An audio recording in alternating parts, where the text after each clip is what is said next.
Hi, I'm Mo Ogrodnik, and I'm a filmmaker and I'm a film professor at NYU.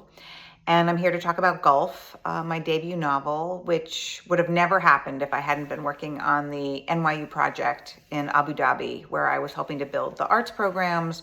And I had a creative lab where I was researching the transnational heritage of the UAE through the lens of scholars, technologists, and artists.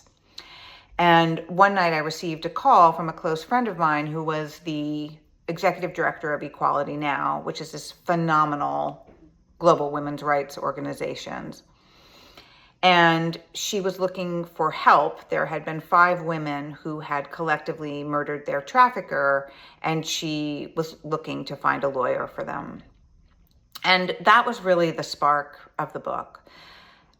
It was the time when I began to really consider these acts of female violence as gestures towards freedom.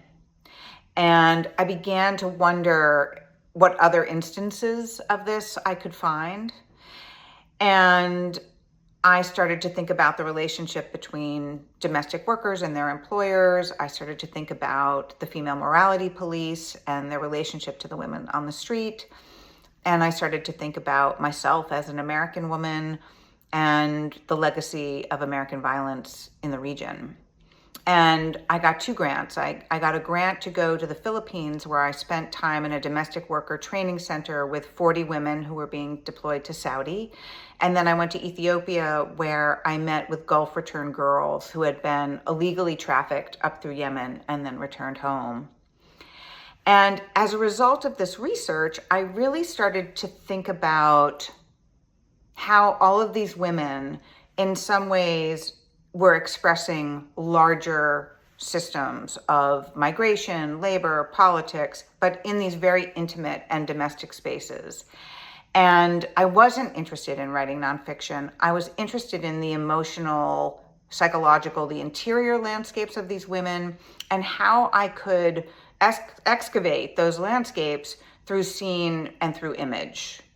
And that really became kind of the siren, the call that I was just, how could all of this research that I did start to express itself from the head, start to really alchemize into something that was really coming more like through the body and from my heart and through an emotional kind of knowing and understanding. So that's what I've been working on, and that's what's resulted in this book. And I'm really excited that it's coming out into the world. And yeah, thanks for listening. And I hope that you're interested and you want to read it. Thanks.